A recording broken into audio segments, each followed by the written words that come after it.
A little skill practice. Going to do some polynomial equalities.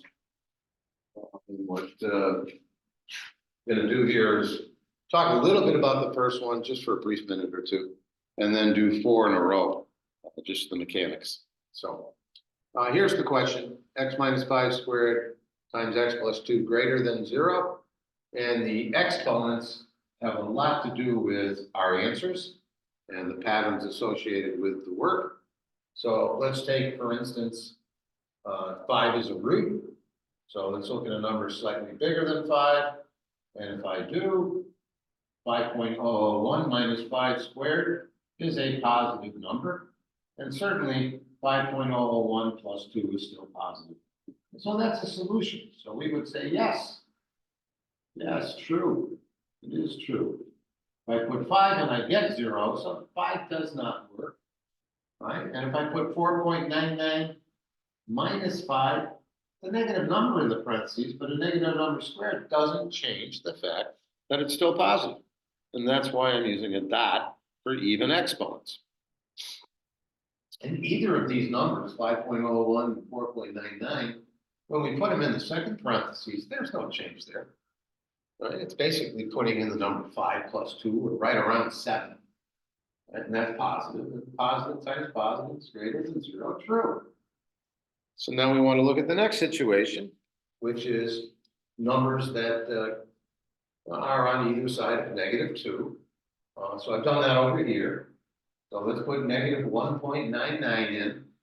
And if I do put negative 1.99 in and add 2, I'm still positive, right? And so if my dot basically is,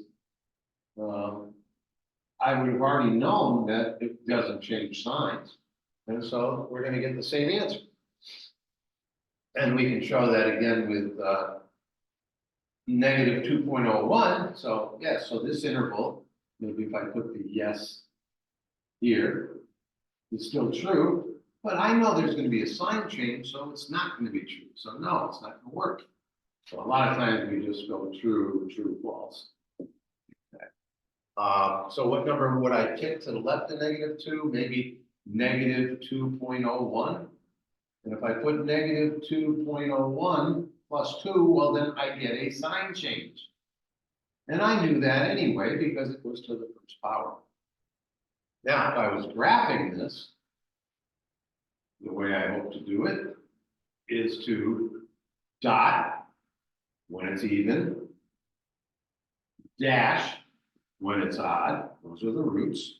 And then all I do is I check a number bigger than 5. I like to throw a million in. Here I'm basically getting a million squared times a million. Is that greater than 0? Yes, so I like to graph these. I know polynomials, what the end behavior looks like. The end behavior, the odds, right, have roots where a sign changes, and the evens have roots where they don't. And it turns out that we actually get near the roots the behavior of the power that we're actually looking at. So I know that if I put a number bigger than 5 in, it's true. So I know it looks like this. That's what it's going to look like. This is going to look like a quadratic root if I took a little more time with it. Just like a parabola for a little bit. Of course, then it's not a parabola. So the numbers start to change. And so when am I greater than 0? I can see now, negative 2 to 5.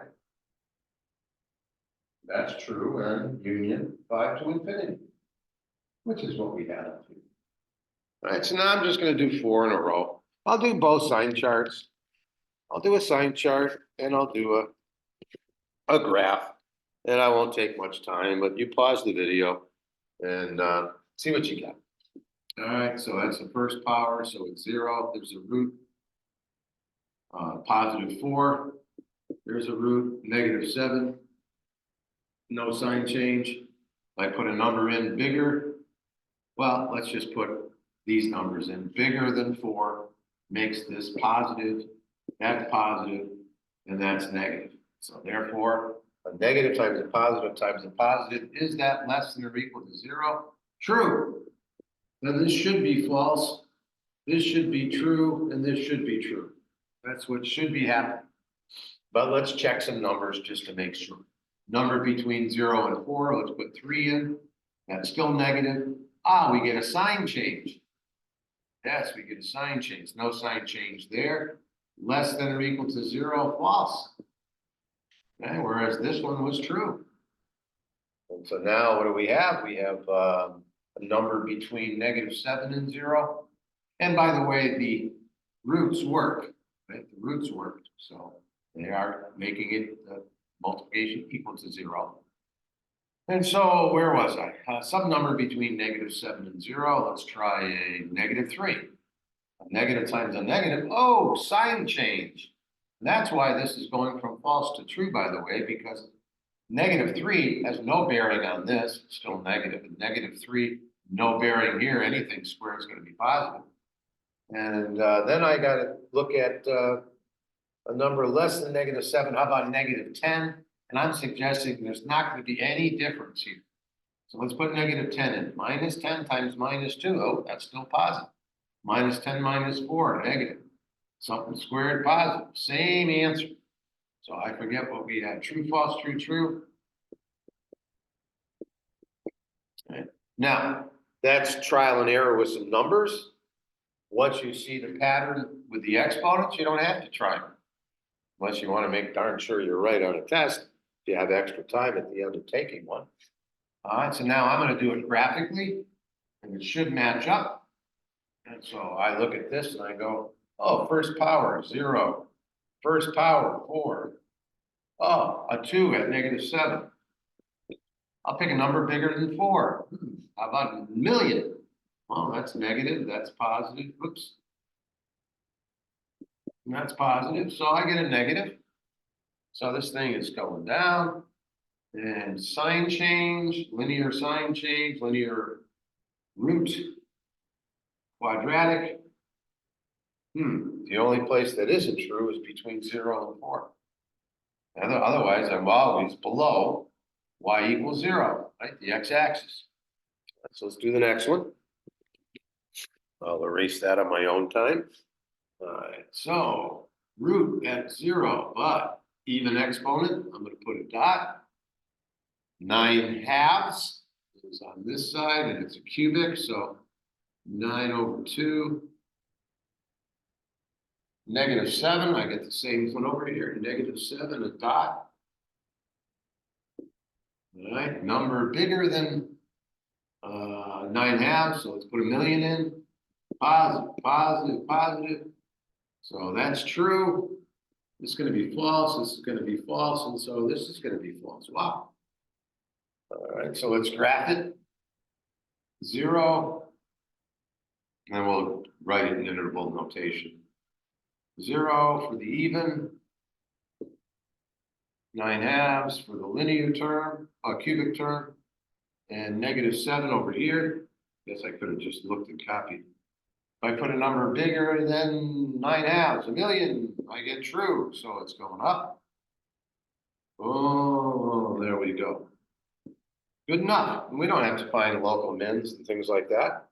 But I think it's better to learn how to do these graphically because when you study calculus, whether a function's increasing or decreasing, often gives you information, whereas we can't really tell that from the sign chart. Let's see, anything else that I want to say there? Oh, I wanted to write the answers. So greater than 0, 9/2 to infinity. That's all it is. I think when you only have one interval, it's probably better to just say x is greater than 9/2. That's probably more succinctly stated that way. All right, let's keep going. I hope you recognize this. Quadratic, roots at 4 and -3. And we're all done basically. So when is it less than or equal to 0? From -infinity to -3 bracket, union, bracket, 4 to infinity. It wasn't hard. Still could do a sign chart. -3 and +4, both linear roots to the first power. Don't need to write those ones, but what we're looking at, a -3, and you can look at a number bigger than 4 to 100. Put 100 into the parentheses, you get a positive, so that's false. That's true. What did I say? So I always thought I thought I was looking at greater than or equal to. I was looking at less than. So greater than or equal to. Well, why don't I change it? There we go. Greater than or equal to -infinity to -3. I usually give that one first. And that was also equal union 4 to infinity. So I'm sorry about that. I didn't take enough time to look at what I was solving for. But hopefully that makes sense. And the sign chart is here. And so go back to greater than. So put in a number bigger than 4, 100 in the first parentheses, 100 in the second, and you have truth. That's true as well. False because it's going to change signs. I suggest you use some numbers to get familiar with that so that you really believe it. Put a 0 in. You can see -20 times 12 is greater than or equal to 0. Absolutely false. And then it'll be true. So that's what we're practicing. And we'll do one of these every day till May 15th. You don't have to learn it right now. I suggest you don't spend a whole lot more time than just looking at the video and come back to it tomorrow. So it's going to be long term, is going to get you to remember these things. So allow yourself to look at a lot of things, but briefly every day. And it'll stick with you. All right. So I'll just use a quick graph here. So now I want to be bigger than 0. Be a little more careful here. 0 dash -6 dash +3 dash. Oh, I got a nice cubic here, a negative cubic. I got a nice -3x cubed. So I know it's going to go down, up, and down just because of that. But let's do it bigger than 3. Bigger than 3. 100 negative. 100 plus 6 positive. 100 minus 3 positive. Greater than 0. No. But where is my end behavior going? It's going in the negative direction. So got linear cut, linear cut. There, that's what that cubic's going to look like. And where's the point of inflection on this cubic? Sure looks like it's over here somewhere if I drew it better. And that's on your new list of problems. So can you tell me where that x value is? I should be able to draw it better now that I know it myself. Well, you -6 plus 0 plus 3 divided by 3. Looks like it should be at -3. So if I wanted to draw this better, I'd have to have the point of inflection right there. So let's do it again.